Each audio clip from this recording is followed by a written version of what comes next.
এটা নাম্বাৰ লওকচোন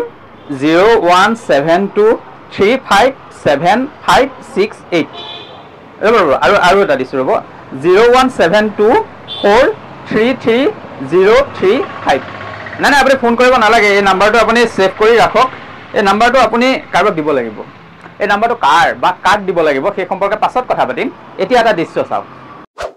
ৰাস্তাৰ মাজত এটা প্ৰকাণ্ড গাঁত এইটো অৱশ্যে কোনো নতুন কথা নহয় গুৱাহাটীৰ প্ৰায়বোৰ ৰাস্তাতে আপুনি এনেকুৱা ধৰণৰ গাঁত দেখিবই আৰু আচৰিত কথাও নহয় আচৰিত কথা তেতিয়াহে হ'ব যদি আপুনি কয় যে গুৱাহাটীত এনেকুৱা এটা ৰাস্তা আছে যিটো ৰাস্তাত এনেকুৱা ধৰণৰ গাঁত নাই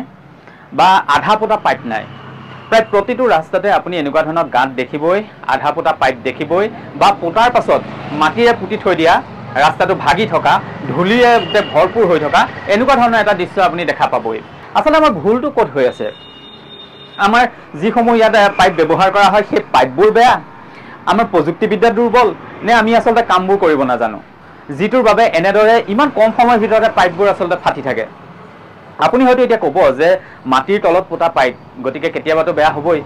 কথাবোৰ প্ৰথমতে ময়ো তেনেকৈ ভাবি আছিলোঁ কিন্তু আজি কেইমাহমানৰ পূৰ্বে যেতিয়া মই চণ্ডীগড়লৈ গ'লোঁ চণ্ডীগড়লৈ যোৱাৰ পাছত মোৰ এই মনৰ ভুলটো ভাগিলে আপুনি যদি চণ্ডীগড়লৈ গৈছে তেনেহ'লে গম পাব যে চণ্ডীগড়ত প্ৰায় প্ৰতিটো সংযোগেই মাটিৰ তলেদি থাকে তাত মাটিৰ তলেদি পানী যায় মাটিৰ তলেদি কাৰেণ্ট যায় মাটিৰ তলেদি ৱাইফাই যায় মাটিৰ তলেদি কেবুল যায় সকলোবোৰ কানেকশ্যন মাটিৰ তলতে থাকে কিন্তু তথাপিও আপুনি চণ্ডীগড় চহৰৰ কোনো এটা পথত আপুনি এনেকুৱা ধৰণৰ গাঁত দেখা নাপায় আপুনি ক'তো ভাগি থকা এটা ৰাস্তাৰ এটা অংশ আপুনি তাত দেখা নাপায় যদি বিশ্বাস হোৱা নাই তেনেহ'লে চণ্ডীগড়লৈ যোৱা কোনো লোকক যদি আপুনি সোধে তেতিয়াও আপুনি গম পাব যে চণ্ডীগড় চহৰখন প্ৰকৃততে কেনেকুৱা হয় বা আমি কোৱা কথাবোৰ প্ৰকৃততে সঁচা হয় নে নহয় ক'ৰবাতো কিবা এটা গণ্ডগোল হৈ আছে তেওঁলোকে যদি পাৰে সকলোবোৰ কানেকশ্যন যদি তেওঁলোকে তলেদি নিয়াৰ পাছতো ৰাস্তাবোৰ যদি ঘনে ঘনে নখন্দাকৈ থাকিব পাৰে তেনেহ'লে আমাৰনো ক'ত কি ভুল হৈ আছে আমিনো ক'ত ভুল কৰি আছোঁ যাৰ বাবে আমি প্ৰতি মাহতে আমি ৰাস্তাবোৰ খান্দিব লাগে আৰু সকলোকে ডাঙৰ কথা হৈছে ৰাস্তাবোৰ যেতিয়া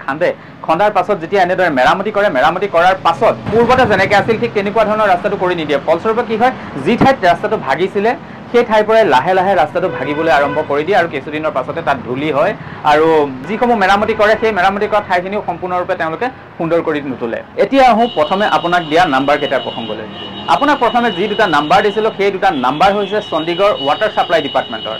এটা নাম্বাৰ হৈছে মিছন ডাইৰেক্টৰৰ আৰু আনটো হৈছে চিফ ইঞ্জিনিয়াৰৰ আৰু সেই নাম্বাৰ দুটা আপোনাক এইবাবেই দিছোঁ যে আপোনাৰ যদি গুৱাহাটী জল বোৰ্ড হওক গুৱাহাটী পৌৰ নিগম হওক বা জল জীৱন মিছনৰ উচ্চবৰ্গৰ কোনো বিষয়ৰ সৈতে যদি আপোনাৰ চিনাকি আছে তেনেহ'লে অনুগ্ৰহ কৰি সেই নাম্বাৰকেইটা তেওঁলোকে ফৰৱাৰ্ড কৰি দিবচোন তেওঁলোকে এবাৰ যদি কথা পাতি চায় যে তেওঁলোকেনো এনেকুৱা কি প্ৰযুক্তি ব্যৱহাৰ কৰে তেওঁলোকেনো এনেকুৱা কি তেওঁলোকে পাইপ ব্যৱহাৰ কৰে কোনটো ব্ৰেণ্ডৰনো পাইপ তেওঁলোকে ব্যৱহাৰ কৰে বা কেনেকুৱা ধৰণৰ কৌশল তেওঁলোকে প্ৰয়োগ কৰে যাৰ বাবে তেওঁলোকৰ পাইপবোৰ নাফাটে বা ঘনে ঘনে মেৰামতি কৰিবলগীয়া নহয় এইটো কোনো বেয়া পাবলগীয়া কথা নহয় নজনাটো জানিবলৈ নিশিকাটো শিকিবলৈ ইচ্ছা কৰাটো কোনো ধৰণৰ বেয়া কথা হ'ব নোৱাৰে আৰু আমিও ব্যক্তিগত জীৱনত যদি লক্ষ্য কৰোঁ তেনেহ'লে দেখিব যে আমি যেতিয়া কাৰোবাৰ ঘৰলৈ যাওঁ আৰু সেই ঘৰখনত যেতিয়া খুব ধুনীয়াকৈ যেতিয়া ঘৰটো বনাই থোৱা থাকে খুব ধুনীয়াকৈ যেতিয়া টাইলছখিনি লগোৱা থাকে খুব ধুনীয়াকৈ যেতিয়া ইণ্টেৰিয়ৰ কামখিনি কৰা যায় তেতিয়া আমি তেওঁলোকক সোধোঁ যে এই কামখিনি কোনে কৰিছে দিয়াচোন তেওঁলোকৰ নাম্বাৰটো আমি আনো আৰু আনি সেই মিস্ত্ৰীজনৰ হতুৱাই আমি ঘৰত কাম কৰাওঁ যাতে আমাৰ ঘৰখন খুব ধুনীয়া হৈ থাকে সেই একেটা কামেই আমি এই ক্ষেত্ৰতো কৰিব নোৱাৰোঁনে আমাৰ ক'ৰবাত কিবা এটা ভুল হৈ আছে গতিকে সেই ভুলখিনি শুধৰাবৰ বাবে আমি য'ত খুব সুন্দৰকৈ কামখিনি কৰিছে তাৰ পৰা আমি সহায় ল'ব নোৱাৰোঁ নেকি আৰু মন্ত্ৰী বিধায়ক বা উচ্চবৰ্গৰ বিষয়াসকল প্ৰতি বছৰে দেখোন বাহিৰত ফুৰিবলৈ যায় এনেকুৱা দিশবোৰ আচলতে নাচায় নে গুৰুত্ব নিদিয়ে এই যি সমস্যা আছে সেই সমস্যাটো আচলতে কোনোদিনে সমাধান হোৱা বিষয়ে নহয় নেকি নে কমিশ্যনৰ অংকতহে প্ৰকৃততে এইবোৰ বিষয়ত গুৰুত্ব নিদিয়ে